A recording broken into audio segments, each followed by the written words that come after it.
Ever wondered how a chemist effortlessly recalls elements from the periodic table, like a poet reciting a sonnet? Well, the secret lies in understanding, not just memorizing. Today, we journey into the world of the periodic table, breaking it down into easy, manageable steps.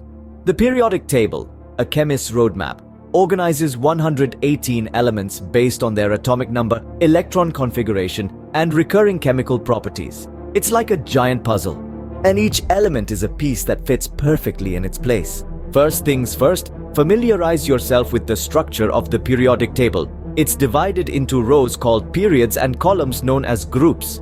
Elements in the same group share similar properties because they have the same number of electrons in their outer shell. A great place to start is by focusing on the first 20 elements.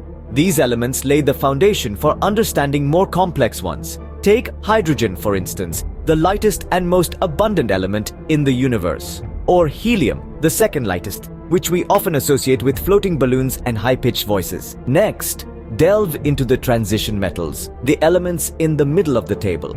They are like the Swiss Army knife of elements, versatile and abundant in our daily life.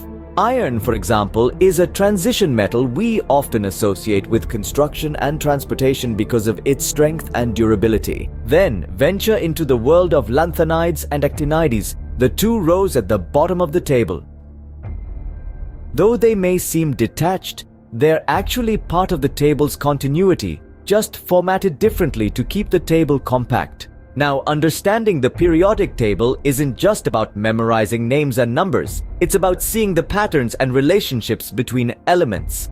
A good tip is to use mnemonic devices to remember the order of elements. For instance, Harry he likes beer but cannot obtain 4 nuts is a fun way to remember the first 10 elements: hydrogen, helium, lithium, beryllium, boron, carbon, nitrogen, oxygen, fluorine, and neon. So to recap, start by understanding the structure of the periodic table, then focus on the first 20 elements. Next, explore the transition metals, followed by the lanthanides and actinides. Remember, it's about seeing patterns and relationships, not just rote memorization. And don't forget, mnemonic devices are your best friends in this journey.